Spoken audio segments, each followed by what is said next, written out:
പ്രിയസ് കിച്ചണിലേക്ക് സ്വാഗതം. ഇന്ന് ഞാൻ വന്നിട്ടുള്ളത് ടേസ്റ്റിയായ ഒരു ഓണം സ്പെഷ്യൽ സേമിയ പായസത്തിൻ്റെ റെസിപ്പി ആയിട്ടാണ്. അത് എങ്ങനെ ചെയ്തെടുക്കാൻ നോക്കാം. പിന്നെ നിങ്ങൾ ആദ്യമായിട്ട് എൻ്റെ ചാനൽ കാണുന്നുണ്ടെങ്കിൽ എല്ലാവരും ഒന്ന് സബ്സ്ക്രൈബ് ചെയ്ത് സപ്പോർട്ട് ചെയ്യണേ. വീഡിയോ ഇഷ്ടപ്പെട്ടാൽ ലൈക്കും കമൻറ്റും ചെയ്യാൻ മറക്കല്ലേ. എന്ന റെസിപ്പിയിലേക്ക് പോകാം. അപ്പോൾ അതിനായിട്ട് ഞാനിവിടെ 1.5 ലിറ്റർ പാലാണ് എടുത്തിട്ടുള്ളത്. അത് നല്ലതുപോലെ തിളപ്പിച്ചെടുക്കാം. ഇപ്പോൾ ഇത് പാലെല്ലാം നല്ലതുപോലെ തിളച്ച് വരുന്നുണ്ട്. ഇതിലേക്ക് നമ്മൾ ഇട്ട് കൊടുക്കുന്നത് വറുത്ത സേമിയാണ്. ഞാനിപ്പോൾ 1.25 കപ്പ് സേമിയ ഇട്ട് കൊടുക്കുന്നുണ്ട്. നമ്മൾ പാലൊഴിച്ചാൽ അതിലേക്ക് ഒരു 2 ഗ്ലാസ് വെള്ളം കൂടി ചേർത്ത് കൊടുക്കുന്നുണ്ട്. അതും കൂടി ചേർത്ത് കൊടുത്തിട്ടാണ് നല്ലതുപോലെ തിളപ്പിച്ചെടുക്കുന്നത്.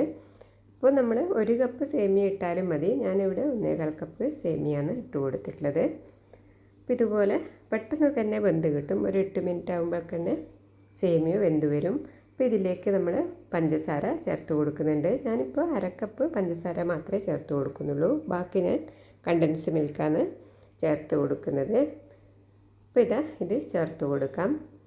ഇത് നല്ലതുപോലെ സെറ്റ് ചെയ്തെടുക്കാം. ഇനി നമ്മൾ പായസത്തിൽ ടേസ്റ്റ് കൂട്ടാനും ഇതിന് നല്ലൊരു കൊഴുപ്പ് കിട്ടാനും വേണ്ടി ഞാനിവിടെ ചേർത്തിരിക്കുന്നത് ഒരു 6 ബദാം വെള്ളത്തിലിട്ട് കുതിർത്ത് തൊലിയൊക്കെ കളഞ്ഞ് അരച്ചെടുത്തതാണ്. ഇത് നല്ലതുപോലെ അരച്ചെടുത്താൽ ഇതുപോലെയാണ് കിട്ടുക. അതും കൂടി ഒഴിച്ച് നല്ലതുപോലെ തിളപ്പിച്ചെടുക്കാം. അപ്പോൾ ഇത് ഒഴിക്കുമ്പം തന്നെ നല്ലൊരു കൊഴുപ്പ് കിട്ടും പായസത്തിന്. നിങ്ങളെല്ലാവരും ഒരു തവണ ട്രൈ ചെയ്ത് നോക്കി അഭിപ്രായം പറയണേ. അപ്പോൾ ഇതൊന്ന് ബദാമെല്ലാം ഒന്ന് നല്ലതുപോലെ വെന്ത് വരട്ടെ. അപ്പോൾ പാകത്തിനുള്ള കൊഴുപ്പെല്ലാം ആയി വന്നിട്ടുണ്ട്. ഇനി പായസത്തിൻ്റെ ഒരു നല്ലൊരു മണത്തിനായി നമ്മൾ ഇതിലേക്ക് ഇട്ട് കൊടുക്കുന്നത് 1 ടീസ്പൂണോളം ഏലക്ക പൊടിച്ചതാണ്. ഏലക്ക പഞ്ചസാരയും കൂട്ടി പൊടിച്ചിട്ടാണ് ഇതിലേക്ക് ഇട്ട് കൊടുക്കുന്നത്. പിന്നെ നമ്മൾ 2 ഡ്രോപ്സ് വാനില എസൻസും കൂടി ഇട്ട് കൊടുക്കുന്നുണ്ട്. അതും കൂടി ഇട്ട് കൊടുക്കുമ്പോൾ നല്ല ഐസ്ക്രീമിൻ്റെ മണമായിരിക്കും പായസത്തിന് ഉണ്ടാവുക. ഇത് കുടിക്കാൻ തന്നെ നല്ലൊരു ടേസ്റ്റ് ആയിരിക്കും.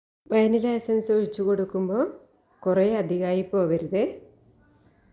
അതിന് 2 ഡ്രോപ്സ് മാത്രം മതി. അപ്പോൾ ഇത് ഒഴിച്ച് കൊടുത്ത് ഒന്ന് സെറ്റാക്കി എടുക്കാം. അപ്പോൾ ഇതിൽ മധുരം ബാലൻസ് ചെയ്യാൻ ഒരു നുള്ള് ഉപ്പും കൂടി ഞാനിതിലേക്ക് ഇട്ട് കൊടുത്തിട്ടുണ്ട്. അപ്പോൾ പായസം റെഡിയായി സെറ്റായി വന്നിട്ടുണ്ട്. ഇനി ഇതിലേക്ക് നമുക്ക് വേണ്ടത് വറുത്തിട്ട് കൊടുക്കണം. വറുത്തിടാൻ വേണ്ടി ഞാനിവിടെ അണ്ടിപ്പരിപ്പ് മാത്രമാണ് വറുത്തിട്ട് കൊടുക്കുന്നത്. നിങ്ങൾക്ക് ആവശ്യമുണ്ടെങ്കിൽ മുന്തിരിയും കൂടി ഇട്ട് കൊടുക്കാം, ബദാം ഇട്ട് കൊടുക്കാം. ഞാനിപ്പോൾ ഇവിടെ അണ്ടിപ്പരിപ്പാണ് നെയ്യിൽ വറുത്തിട്ട് ഇട്ട് കൊടുക്കുന്നത്. വറുത്ത അണ്ടിപ്പരിപ്പ് നെയ്യടക്കം നമുക്ക് പായസത്തിലേക്ക് ഒഴിച്ചു കൊടുക്കാം. അപ്പോൾ രുചികരമായ ഓണം സ്പെഷ്യൽ സേമിയ പായസം ഇവിടെ റെഡിയായിട്ടുണ്ട്. ഈ പായസം ഒരു പ്രാവശ്യം ഉണ്ടാക്കിയാൽ പിന്നെ നിങ്ങൾ ഇതേപോലെ ഉണ്ടാക്കൂ.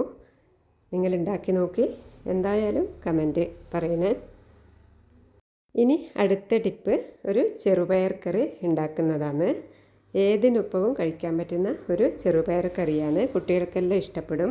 എരിവൊന്നും ഇല്ലാതാണ് ഉണ്ടാക്കുന്നത്. ഇപ്പോൾ രാത്രി കുതിർത്ത് വെച്ച ചെറുപയറാണ്. ഇത് പാകത്തിന് വെള്ളമൊഴിച്ച് വേവിച്ചെടുക്കാം. പെട്ടെന്ന് തന്നെ വെന്ത് കിട്ടും. ഒരു 3 വിസിൽ വന്നാൽ മതി. അപ്പോൾ തന്നെ നല്ലതുപോലെ വെന്ത് കിട്ടും. നിങ്ങളുടെ കുക്കറിൻ്റെ വേവനുസരിച്ച് വേവിച്ചെടുത്താൽ മതി. അപ്പോൾ ഞാൻ വെള്ളമൊഴിച്ച് കൊടുത്തിട്ടുണ്ട്. അതിലേക്ക് നമ്മൾ ചിരകിയ തേങ്ങയും 1 പച്ചമുളകും 2 ചുവന്നുള്ളിയും മഞ്ഞൾപ്പൊടി, മുളക് പൊടി, ജീരകം പൊടിച്ചത് ഇതൊക്കെ ഇട്ട് കൊടുക്കുന്നുണ്ട്.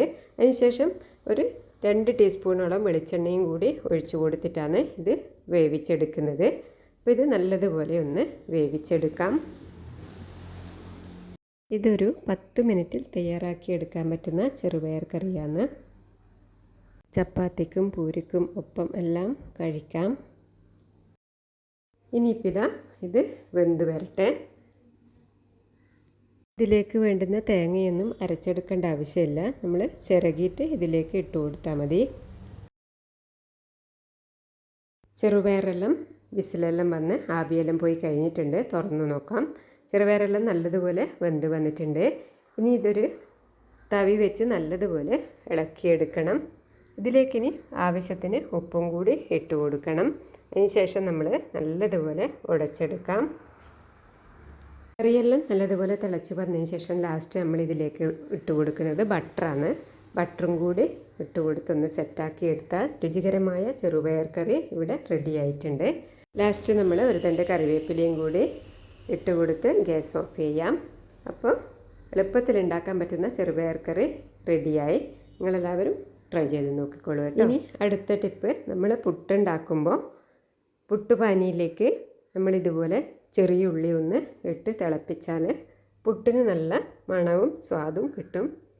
ഇതും ഒന്ന് ട്രൈ ആക്കണേ. പിന്നെ നമ്മൾ പുട്ട് വേവിക്കാൻ വെച്ച് പുട്ട് വെന്ത് കഴിഞ്ഞാൽ നമ്മൾ ഒരു 2 മിനിറ്റ് റെസ്റ്റ് ചെയ്യാൻ വെച്ചാൽ പുട്ട് നല്ലതുപോലെ വൃത്തിയായിട്ട് നമുക്ക് ഇളക്കിയെടുക്കാൻ പറ്റും.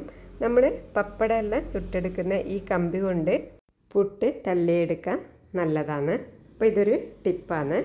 അപ്പോൾ നമ്മൾ റെസ്റ്റ് ചെയ്യാൻ വെച്ച പുട്ട് ഇതിങ്ങനെ തള്ളിയിടുമ്പോൾ നല്ല വൃത്തിയായിട്ടാണ് കിട്ടുക. ഒരു 2 മിനിറ്റ് സമയം കഴിഞ്ഞ് ഇങ്ങനെ എടുത്താൽ മതി. അപ്പോൾ ഇതും കൂടി ഒന്ന് ട്രൈ ചെയ്ത് നോക്കണേ. എന്നാൽ അടുത്ത ടിപ്പ് എന്താണെന്ന് നോക്കാം. അടുത്ത ടിപ്പ്, നമ്മൾ ടേസ്റ്റി ആയിട്ടുള്ള മസാല ദോശ എളുപ്പത്തിൽ എങ്ങനെയാണ് ഉണ്ടാക്കാൻ നോക്കലാണ്. ഇപ്പോൾ ഒരു പാത്രത്തിലേക്ക് വെളിച്ചെണ്ണ ഒഴിച്ച് കൊടുക്കുന്നുണ്ട്. അതിലേക്ക് കടുകാണ് ഇട്ട് കൊടുക്കുന്നത്. അതിനുശേഷം കുറച്ച് ഉഴുന്നിട്ട് കൊടുക്കുന്നുണ്ട്. അതൊന്ന് ബ്രൗൺ കളറായി വന്നതിന് ശേഷം നമ്മളിതിലേക്ക് വറ്റൽമുളകും കറിവേപ്പിലയും കൂടി ഇട്ട് കൊടുക്കണം. ഒരു കഷ്ണം ഇഞ്ചി ചെറുതായിട്ട് അരിഞ്ഞതും കൂടി ഇട്ട് കൊടുക്കുന്നുണ്ട്. അതിനുശേഷം നമ്മളിതിലേക്ക് സവാളയാണ് ഇട്ട് കൊടുക്കുന്നത്. നീളത്തിലരിഞ്ഞ സവാളയാണ്. അപ്പോൾ ഇതെല്ലാം കൂടി ഒന്ന് ഇട്ട് റോസ്റ്റ് ചെയ്ത് ആ ഒരു മണം വരുമ്പോൾ പൊടികൾ ഇട്ട് കൊടുക്കാം. ഇതിലേക്ക് നമ്മൾ മഞ്ഞൾപ്പൊടിയും കുറച്ച് ഗരം മസാലയും ഒരു നുള്ളി ജീരകം വറുത്ത് പൊടിച്ചതും കൂടി ഇതിലേക്ക് ഇട്ട് കൊടുക്കുന്നുണ്ട്. ഇതും കൂടി ഇട്ട് കൊടുത്ത് പാകത്തിന് ഉപ്പും കൂടി ഇട്ട് ഒന്ന് മൂടി വെച്ച് സെറ്റാക്കി എടുക്കാം. അതിനുശേഷം നമ്മൾ പുഴുങ്ങിയ ഉരുളക്കിഴങ്ങാണ് ഇട്ട് കൊടുക്കുന്നത്. അപ്പോൾ ഇത് ഉരുളക്കിഴങ്ങ് അധികം വന്നാൽ നമ്മൾ വേവിച്ചെടുത്ത് ഫ്രിഡ്ജിൽ വെക്കുന്നതാണ്. മഞ്ഞളും ഉപ്പും ഇട്ട് വേവിച്ചതാണ്. ഇങ്ങനെ ചെയ്യുമ്പോൾ പെട്ടെന്ന് തന്നെ നമുക്ക് മസാലയെല്ലാം ഉണ്ടാക്കിയെടുക്കാം മസാല ദോശക്ക്. അപ്പോൾ ഇതും ഒന്ന് ട്രൈ ചെയ്ത് നോക്കിക്കോളൂ കേട്ടോ. ഇതിൻ്റെ ലാസ്റ്റ് നമ്മൾ 1 ടേബിൾ സ്പൂണോളം നെയ്യും കൂടി ഇട്ടിട്ടാണ് മിക്സ് ചെയ്തെടുക്കുന്നത്. അപ്പോൾ നല്ലൊരു ടേസ്റ്റ് ആയിരിക്കും മസാലക്ക്. അപ്പോൾ നല്ലതുപോലെ മിക്സ് ചെയ്തെടുക്കാം. ലാസ്റ്റ് ഇതിലേക്ക് മല്ലിയില ചെറുതായിട്ട് അരിഞ്ഞതും കൂടി ഇട്ടാൽ നല്ല ടേസ്റ്റിയായ മസാല ഇവിടെ റെഡി ആയിട്ടുണ്ട്. ഇതും ഒന്ന് ട്രൈ ചെയ്ത് നോക്കിക്കോളൂ കേട്ടോ. ഇപ്പോൾ നമ്മൾ മസാല ദോശയാണ് ഉണ്ടാക്കുന്നത്. മസാല ദോശ ഉണ്ടാക്കുമ്പോൾ നമ്മൾ പരന്ന സ്പൂൺ എടുത്തിട്ടാണ് പരത്തി കൊടുക്കേണ്ടത്.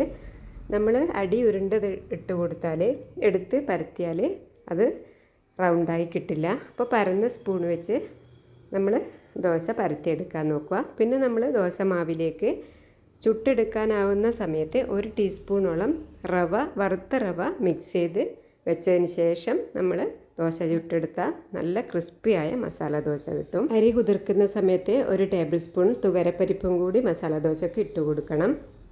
ആ ടിപ്പും ഒന്ന് ട്രൈ ചെയ്തോളൂ കേട്ടോ. എന്നാൽ അടുത്ത റെസിപ്പിയുമായി അടുത്ത വീഡിയോ